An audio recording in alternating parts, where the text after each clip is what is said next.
पाकिस्तान से इस वक्त की बड़ी खबर आपको बता दें कि इस्लामाबाद में बड़ा ब्लास्ट हुआ है।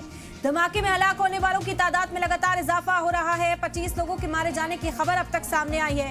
सुसाइड बॉम्बर ने खुद को उड़ा लिया। कई लोगों के जख्मी होने का अंदेशा भी जाहिर किया जा रहा है। इस्लामाबाद के तरला इलाके में ये जोरदार ब्लास्ट हुआ। जुमे की नमाज के दौरान ये बड़ा धमाका हुआ है। कई लोगों के जानी नुकसान की खबर है। यह आंकड़ा 25 तक पहुंच गया है। कई लोग शदीद तौर पर जख्मी हैं, जिन्हें फौरन रेस्क्यू करते हुए अस्पताल पहुंचाया गया। बता दें कि इमाम बारगाह कसरे खदीजतुल कुबरा में यह धमाका हुआ है। पाकिस्तान से इस वक्त दिल दहला देने वाली ये तस्वीरें सामने आ रही हैं। पाकिस्तान की राजधानी इस्लामाबाद में यह बड़ा धमाका हुआ। इमाम बारगाह कसरे खदीजतुल कुबरा में यह धमाका हुआ है।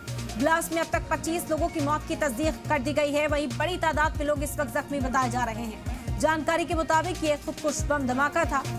इस्लामाबाद के तरला इलाके में वाक़ है ये इमाम बारगाह, जहां पर धमाका हुआ है। धमाके के बाद पूरे शहर में इमरजेंसी नाफिज कर दी गई है। इस्लामाबाद में धमाके की खबर के बाद पुलिस और रेस्क्यू टीमें मौके पर पहुंच चुकी हैं।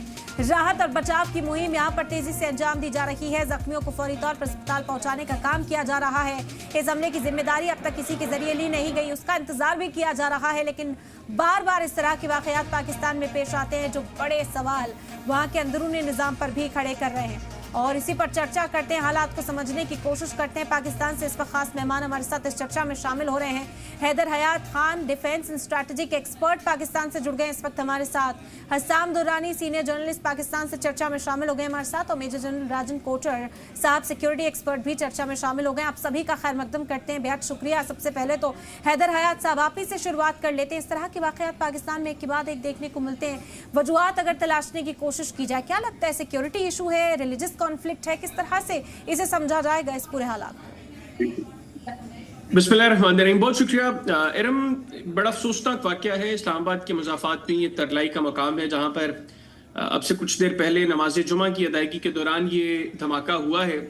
और इसमें अभी जो लेटेस्ट अपडेट है वो ये है कि तकरीबन 15 के करीब इसमें लोग शहीद हुए हैं और 50 से ज़ायद लोग ज़ख्मी हैं, यानी कि मजीद हलाकतों का, मजीद शहादतों का इम्कान है। सबसे पहले तो ये बड़ी अफसोसनाक चीज़ है। सेकेंडली, देखिए जो वाकयात हो रहे हैं बैक टू बैक पाकिस्तान के अंदर, इसकी एक बड़ी वजह भारत है, क्योंकि ये फितनल खारिज से ताल्लुक बताया जाता है इस दहशतगर्द का, और जिसने ये खुदकुश धमाका किया है। और फितनल खारिज को भारत स्पॉन्सर करता है, भारत फंड करता है। और ये जो इस तरह के वाकयात भारत पाकिस्तान में कर रहा है, रिसेंटली अभी हमने देखा कि बलूचिस्तान में BLA ने जो है एक बड़ा मैसिव अटैक किया मुख्तलिफ मकामात पर, मुख्तलिफ अजला में, और उसको बड़ी कामयाबी से पाकिस्तान की आर्म्ड फोर्सेस ने जो है वो फेलियर में तब्दील किया उसको। और अभी जो इस्लामाबाद में ये जो कार्रवाई है, मैं समझता हूँ कि भारत को अब इस होश के नाखून लेना चाहिए। पाकिस्तान को उस मुकाम पर नहीं ले जाना चाहिए। पाकिस्तान खुद दहशतगर्दी से ग्रसित इस वक्त नजर आ रहा है। घर में बम धमाके हो रहे हैं। पाकिस्तानी फौज वहां पर हालात को कंट्रोल नहीं कर पा रही। सरकार वहां पर कंट्रोल खोती हुई नजर आती है। मामला हाथ से निकल जाते हैं और जिम्मेदार भारत को ठहरा रहे हैं।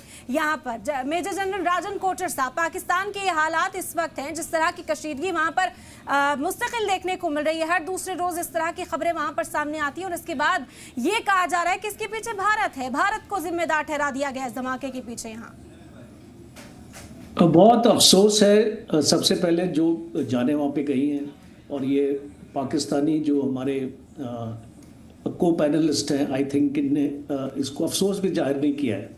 तो इनके अपने लोग मारे गए हैं और ये अपना ये इल्ज़ाम भारत पे लगाते हैं, बिकॉज इनके पास और कुछ जो डिफेंस के लिए अपने बोलने के लिए नहीं है, बिकॉज ये इंटेलिजेंस फेलियर है पाकिस्तान में। एक अटैक हो जाता है और इस तरीके का अटैक होता है और आपको पता भी नहीं है कि आपके यहाँ पे इतना दहशतगर्द लोग घूम रहे हैं। आपकी पुलिस, आपकी इंटेलिजेंस एजेंसीज क्या कर रही है, और आपका जो जनरल मुनीर है, फील्ड मार्शल, उसको वो क्या कर रहा है। अभी पाकिस्तान में जो मैं देख रहा हूँ, अभी पाकिस्तान में एक जगह सीमित नहीं है ये चीज़ें। और जहाँ पर भी आप देखें, बलूचिस्तान का नाम लेते हैं तो वहाँ पे आप बोलते हैं भारत इन्वॉल्व है। ये कोई आपके पास एविडेंस है, कोई आपके पास प्रूफ है? इस किसी ऑर्गेनाइजेशन ने क्लेम किया अभी ये अटैक जो हुआ इस्लामाबाद में? और आपके जो पहले अटैक्स हुए वो किसने किए? तहरीक-ए-तालिबान पाकिस्तान ने क्लेम किया। तो अगर आप कन्वीनियंटली जो इसको भारत के ऊपर थोपेंगे, then I am sorry, nobody is going to accept it. और इसको हम तो इसको बिल्कुल ही एक्सेप्ट करेंगे इस चीज को। तो जब तक आपके पास कोई एविडेंस, प्रूफ, कोई ऐसी चीज और कोई टेररिस्ट ऑर्गेनाइजेशन इसको क्लेम कर रही है अटैक को, ऐसे ही आपने हवा में इसको बोल देना कि भारत के जो साथ है, तो जो आप अपना स्ट्रक्चर देखिए पाकिस्तान में क्या हो रहा है।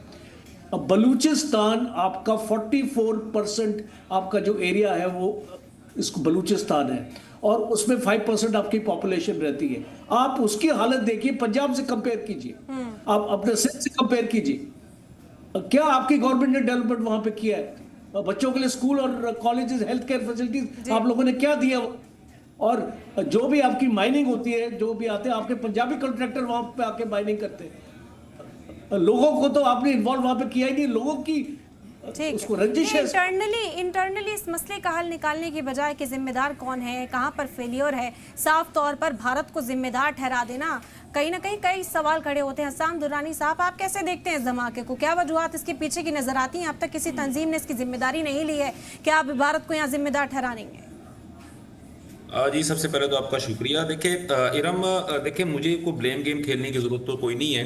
जो फैक्ट्स एंड फिगर है वो तो चंद दिनों के बाद जो है वो सबके सामने आ जाएंगे। लेकिन सबसे पहली बात तो ये है कि इंतहाई जो है वो दिलखराश वाक़या हुआ है और नमाज जुमा के फ़ौरन बाद जो है जब आवाम जो है बाहर निकली, उस वक्त एक टारगेटेड जो ब्लास्ट किया गया और खुद को हमला किया गया है। ठीक है, हैदर हयात ने जो बात की है, उसने स्ट्रेटजिक पॉइंट ऑफ व्यू से उसने जो बात कही है वो बिल्कुल ठीक है। उसके पास उसके कुछ सोर्सेज होंगे और लेकिन मैं सिर्फ इतना ही कहूँगा कि पहले अभी आपके प्रोग्राम से पहले जो था एक और चैनल के ऊपर जो था वो मैं मौजूद था और वहाँ पे उन्होंने मुझसे पूछा था कि ये दोबारा जो है शिया सुन्नी फसादात जो है वो दोबारा शुरू हो रहे हैं पाकिस्तान के अंदर। तो मैंने उनको एक छोटी सी अर्ज की थी कि रिसेंट अगर आप डेवलपमेंट देखते हैं जियो पॉलिटिक्स के हवाले से, तो पाकिस्तान और ईरान जो है वो आजकल काफ़ी करीब है और ये सिर्फ आजकल ही नहीं, काफ़ी अरसे से है। और ईरान और पाकिस्तान के दरमियान में जो मसाइल चल रहे थे एक ज़माने के अंदर, शिया सुन्नी फसादात जो थे वो पाकिस्तान के अंदर जितने भी हो रहे थे उनकी जड़ें जो थी वो किसी ना किसी तरह से सऊदी अरब और ईरान के दरमियान में जाकर निकल रही थी। लेकिन अब जो वो मसाइल इस तरह के नहीं है और ये आपने भी देखा है कि गुज़श्ता काफ़ी अरसे से जो है ना पाकिस्तान में शिया सुन्नी फसादात या इस किस्म के मसाइल जो वो नहीं हो पा रहे। पहली बात तो ये है। दूसरी बात ये थी कि हमें ये कहा जा रहा है, जैसे हमारे अपना जो को पैनलिस्ट यहाँ पे मौजूद है सीनियर जो भारत की जानब से और आपके डिफेंस एनालिस्ट हैं, उन्होंने ये बात कही है कि जी बलोचिस्तान के अंदर जो है वो पंजाबी कॉन्ट्रैक्टर्स जाके वहाँ पे काम कर रहे हैं। तो मेरे ख्याल में सर थोड़ा सा फैक्ट एंड फिगर को भी देखना चाहिए, थोड़ी इन्फॉर्मेशन भी गेन करनी। नो डाउट कि आपके पास पाकिस्तान से ज़्यादा, मुझसे ज़्यादा आपके पास जो है वो बलोचिस्तान की इन्फॉर्मेशन मौजूद होगी। लेकिन मैं फिर भी एक छोटी सी आपसे अर्ज करूंगा कि सर वैसे ही हवा के अंदर तीर नहीं चला देते होते, कुछ थोड़ी सी इन्फॉर्मेशन लेनी चाहिए होती है, क्योंकि जो बलोचिस्तान के जितने भी सरदार हैं वो मेजोरिटी जो कॉन्ट्रैक्ट्स हैं माइनिंग के वो उनके पास हैं और वो बलोच सरदार हैं, वो पंजाबी नहीं है, वो सिंधी नहीं है, वो पख्तून नहीं है। ठीक हो गया। अच्छा, फिर बात ये हो रही है कि यहाँ भी कहा जा रहा है कि ये जो हम देखें सारी बातें एक साइड पे, वो हम कहते हैं ना कि 100 गज रस्सा और सिरे पे उसके गिरा।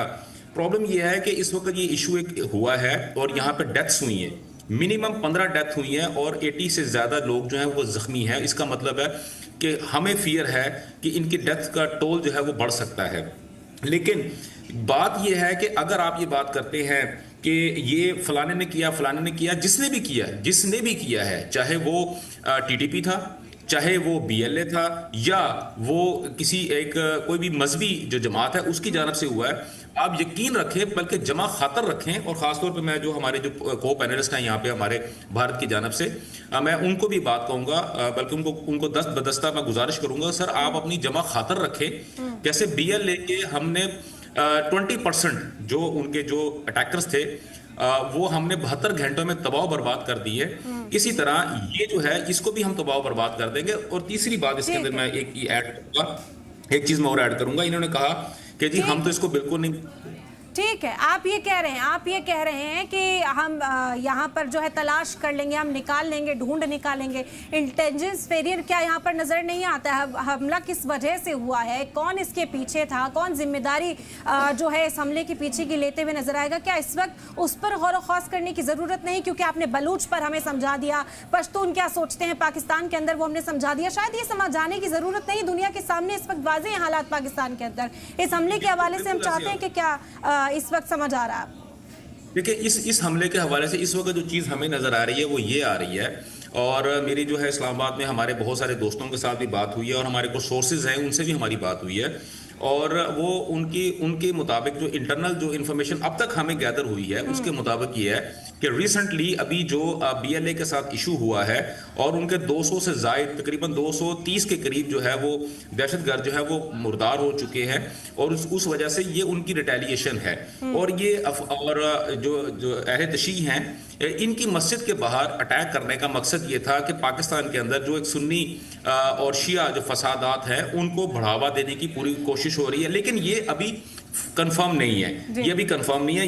ये इसको आप बिल्कुल ये मत समझिए कि मैं आपको 100% जो है ना 100% ही बात बता रहा हूँ, लेकिन जो चीज इंफॉर्मेशन हम तक अभी तक सॉलिड इंफॉर्मेशन पहुंची है वो यही है कि BLA के लिए इस वक्त जमीन जो थोड़ी तंग हो चुकी है, और उनको जो सेटबैक लगा है ये उसकी रिटेलिएशन के तौर पे उन्होंने ये काम किया है। ठीक है राजन कोचर साहब, क्योंकि जब भी पाकिस्तान के बारे में इस तरह के हालात बनते हैं और इस तरह की बातें होती हैं तो कहीं ना कहीं जो रिस्पॉन्सिबिलिटी है वो बाहर फेंकने की कोशिश बहुत ज्यादा यहाँ पर की जाती है, और कहा जाता है इसी वजह से जो नेग्लिजेंस है वो अभी तक देखने को मिल रहा है। इस तरह के वाकयात जो है वो लगातार देखने को मिल रहे हैं, और आज भी पैनल पर भी 2 लोग मौजूद हैं जो इस हालात को इसी तरीके से बयां करने की कोशिश कर रहे हैं।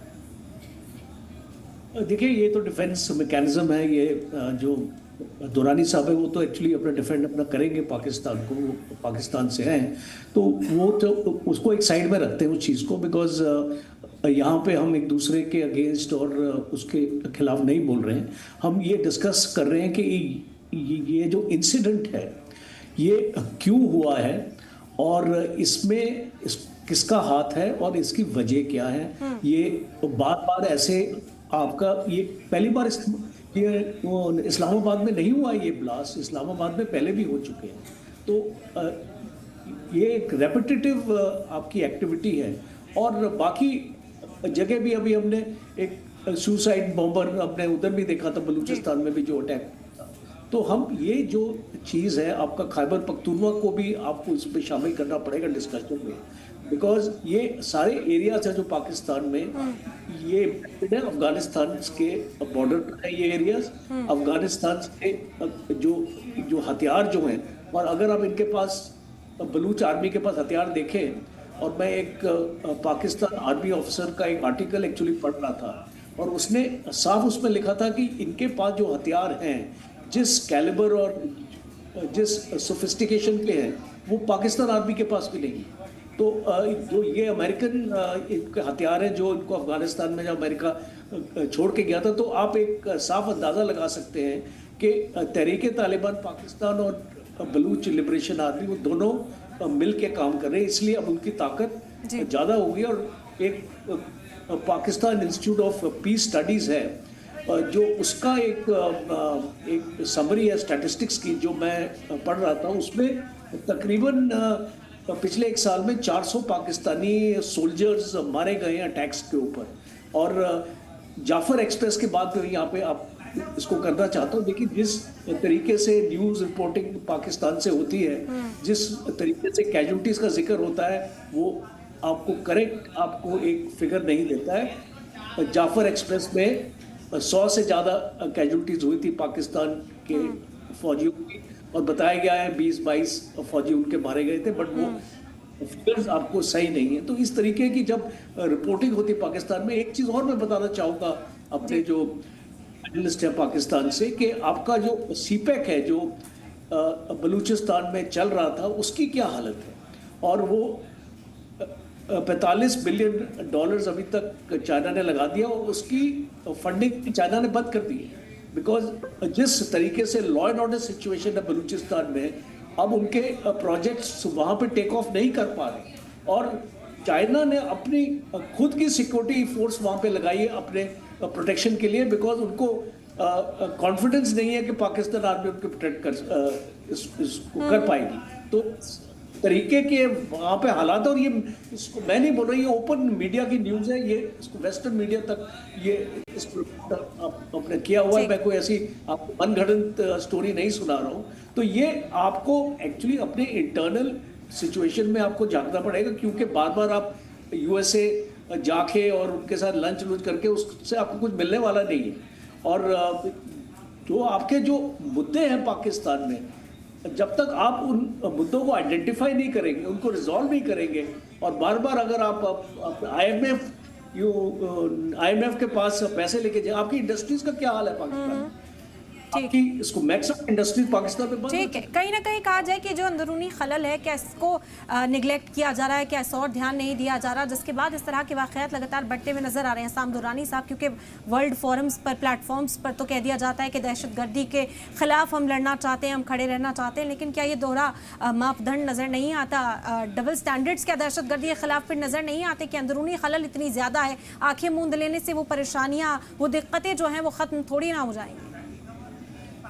देखिए, दूसरी बात ये थी कि अभी सबसे पहले जो बात हुई है, जो आपके रजन साहब हैं, मैंने उनको यही बात कही थी कि सर इस वक्त प्रॉब्लम जो है वो हमारी जानब से या किसी भी जानब से जो है वो, मैंने तो आपके ऊपर बिल्कुल ब्लेम नहीं किया। आपने कहा कि जी एक जो भारत, जो हम लोग किसी भी किस्म के ब्लेम को जो है वो एक्सेप्ट नहीं करेंगे। बिल्कुल ठीक है, 1 अरब और 40 करोड़ आवाम जो है वो तो कभी भी इस बात को नहीं मानेगी कि उनके ऊपर किसी किस्म का इल्ज़ाम लगाया जाए।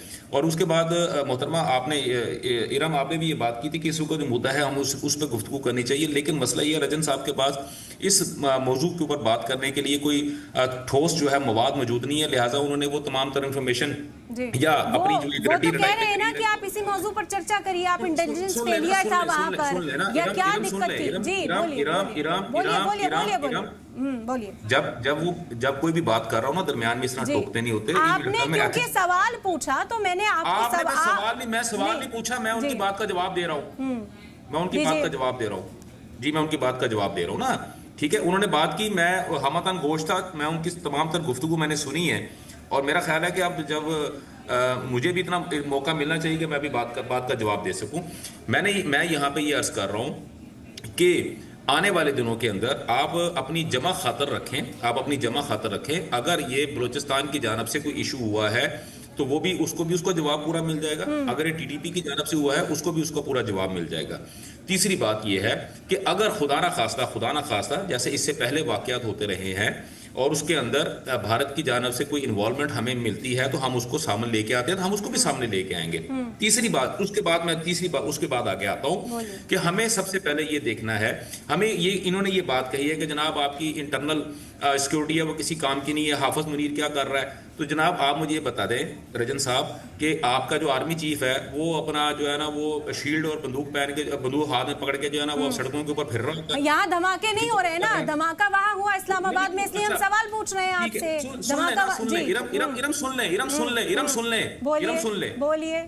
सुन ले, तहम्मुल से होता ये, बर्दाश्त भी करनी चाहिए होती चीजें ना, कुछ नहीं होता। लेकिन नहीं, जिस बात में तर्क नहीं है वो बर्दाश्त नहीं की जाएगी।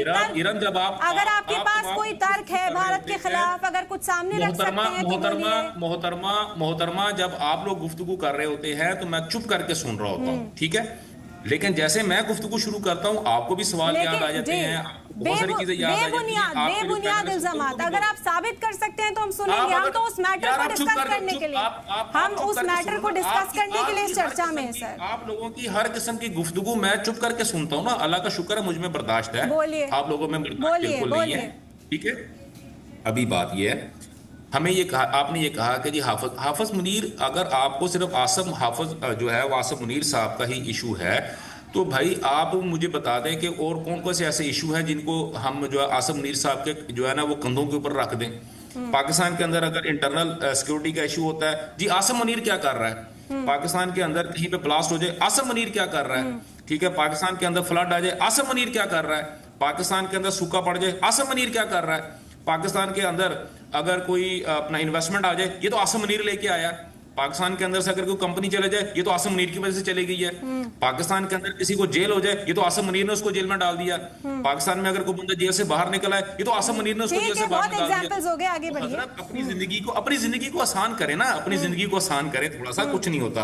अच्छा, इस वक्त राइट नाउ मैं अभी भी यही बात कर रहा हूं, मेरा जो बिल्कुल स्टार्ट में मेरा स्टांस था, मेरा स्टांस अभी भी वही है कि अभी जब तक के इन्वेस्टिगेशन पूरी नहीं होती, जब तक के एक्चुअल जो कल्प्रेट है उसका पता नहीं लगता, जब तक के कोई एक ऑफिशियल स्टेटमेंट किसी भी जानब से, चाहे वो BLA हो, चाहे वो TTP हो, चाहे वो रा हो, चाहे वो रजन साहब हो, या हसान दुरानी हो, या इरम खान हो, उसकी जानब से कोई ऑफिशियल स्टेटमेंट नहीं आता, उस वक्त तक मैं के ऊपर किसी के ऊपर कोई ब्लेम नहीं लगा सकता, कर सकता। तीसरी बात ये कि मैं अभी भी अगर मैं बात करता हूं तो हमने अभी भी सिर्फ इसको एक एनोनिमस के ऊपर रखा हुआ है, और हम लोग इस पे अपना पूरी हमारी टीम्स जो है वो इस पे काम कर रही हैं। एक आध दिन लगेगा, तमाम इंफॉर्मेशन बाहर आ जाएगी। फिर उसके बाद ये है कि जब इंफॉर्मेशन बाहर आएगी तब मैं आपके साथ खुल के बात कर सकूंगा, हाँ फलां बंदा था और उसका ये ट्रैक रिकॉर्ड है और फलां कंपनी थी या कोई भी ऑर्गेनाइजेशन है, ठीक है, इस पे हम बात करते हैं। मैं इसी मौजू पे बात कर रहा हूं, क्योंकि 80 से ज्यादा बंदों का जख्मी होना ये को मानी नहीं रखता, एक बहुत बड़ी बात, बिल्कुल बहुत बड़ी बात, बिल्कुल दुरुस्त। 15 से ज्यादा बंदों का शहीद होना। और ये बात भी आपकी अच्छी है कि हम जिम्मेदारी कोई ले ले, उसके बाद हम तय करेंगे कि क्या किया जाना चाहिए, कंक्लूजन तक नहीं पहुंचेंगे। लेकिन क्योंकि आसिम मुनीर को लेकर आपने कई सवाल पूछे, तो जिम्मेदारी जिसकी होगी उससे सवाल पूछा जाएगा कि आसिम मुनीर को क्यों हम कटघरे में खड़ा कर देते हैं या क्यों सवाल पूछते हैं। हमने हमारे आर्मी चीफ का आप जिक्र कर रहे हैं, हमारे आर्मी चीफ आगे आते हैं, जिम्मेदारी लेते हैं, इंटेलिजेंस फेलियर है तो उसको कबूल किया जाता है, जवाब देना होता है तो जवाब दिया जाता है। इस वजह से सवाल पूछा जा रहा है। अब आप कह दे रहे हैं कि हर चीज के लिए आसिम मुनीर को जिम्मेदार ठहरा दिया गया, तो जवाब देना जब उनके ऊपर बनता है, जिम्मेदारी जब उन पर बनती है तो सवाल उनसे पूछा जाएगा। बहरहाल ठीक है, फिर लौटेंगे आपके पास। राजन कोचर साहब भी चर्चा में लगातार बने हुए हमारे साथ। राजन साहब, क्योंकि कहा जा रहा है कि अभी हम किसी कंक्लूजन तक नहीं पहुंचना चाहते, कहीं कुछ कंक्लूड नहीं करना चाहते, हम इंतजार कर रहे हैं कि इसकी जिम्मेदारी कौन लेता है। नीरव जी देखिए, हम यहाँ पे जनरल मुनीर का नाम इसलिए आता है क्योंकि he is running Pakistan today, and वो कोई ऐसी छुपी हुई इंफॉर्मेशन नहीं है। पाकिस्तान की फ़ौज हमेशा पाकिस्तान को चलाया है, और आज तक एक डेट है, ये एक हिस्ट्री है कि पाकिस्तान की कोई भी गवर्नमेंट ने अपने 5 साल कंप्लीट नहीं किए आज तक, ये इसको इंडिपेंडेंस से लेके अभी तक। तो वो जाहिर है कि फ़ौज की इंटरफेरेंस आपकी हर एक जगह है, और फ़ौज के आपके जनरल मुनीर जब कोई फॉरेन विजिट में जाते हैं, यूएसए जाते हैं वगैरह, तो प्राइम मिनिस्टर के साथ जाते हैं, तो हमारे चीफ तो ऐसे नहीं जाते हैं। तो बिकॉज ये एक डिप्लोमेटिक और एक पॉलिटिकल विजिट होती है, तो उसमें जो पॉलिटिकल हेड ही जाता है, मिलिट्री हेड कभी भी नहीं जाता है। वो अलग डेलीगेशन होती है, मिलिट्री की डेलीगेशन होती है, तो उसमें जाता है। तो इसीलिए जनरल मुनीर का नाम लिया जा रहा है, because he is running Pakistan, और वो जिस तरीके से पाकिस्तान को चला रहे हैं वो पाकिस्तान के लिए सही नहीं है।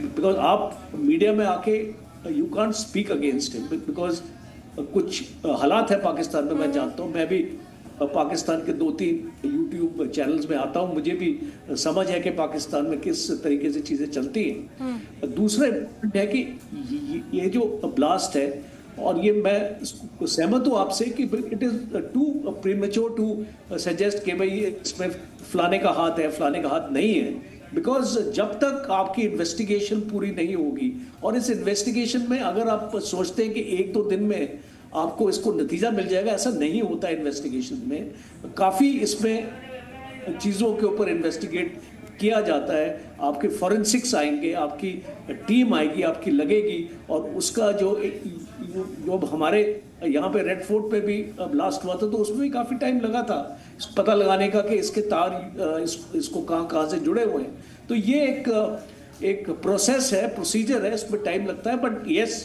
हम जरूर बैठना चाहेंगे एक डिबेट में आपके साथ जैसे ही कुछ इसको पता चलेगा। बिल्कुल जाहिर तौर पर कि अगर पता चलता है, जिम्मेदारी तय हो जाती है, फिर देखना होगा कि क्या जवाब दिया जाता है। इंटेलिजेंस को लेकर सवाल उठता है या फिर और किसी नज़रिए से इस पूरे मामला को देखा जाता है। बेहद शुक्रिया आप लोगों का फिलहाल तमाम जानकारी हम तक पहुंचाने के लिए। रसाम साहब को भी उम्मीद करते हैं कि ज़रूर यहाँ जवाब मिला होगा। आसिम मुनीर को क्यों जिम्मेदार ठहरा रहे हैं, क्यों सवाल उनसे पूछा जा रहा है, क्योंकि पाकिस्तान की नुमाइंदगी करते हुए नजर आते हैं, हिंदुस्तान पर तमाम तरह के इल्ज़ामात लगा देते हैं। पाकिस्तान की ओर से ये कह दिया जाता है कि दहशतगर्दी की जड़ हिंदुस्तान से है, लेकिन साबित कहीं नहीं कर पाते किसी इंटरनेशनल प्लेटफॉर्म पर आज तक साबित नहीं कर पाए हैं। महज इस तरह के इल्जाम ही आयद किए गए हैं, लेकिन जब यूएन में हिंदुस्तान की ओर से दहशतगर्दी पर बात की जाती है तो लश्कर तैयबा, जैश ए मोहम्मद जैसी तंजीमों के खिलाफ प्योर सबूत पेश किए जाते हैं और इन्हें दहशतगर्दाना तंजीम करार दे दिया जाता है। तो इस तरह के बेबुनियाद इल्जाम लगाने से पहले अपने गिरबान में झांकने की जरूरत जरूर है। इस तरह के वाकयात कहीं भी नहीं होने चाहिए, चाहे हिंदुस्तान हो चाहे पाकिस्तान हो। बेकसूर अगर जाने जाएंगी तो सवाल पूछे जाएंगे और जरूरी है कि उन सवालों का जवाब तलाशा जाए, ना कि इस तरह के इल्जाम तराशी की जाए।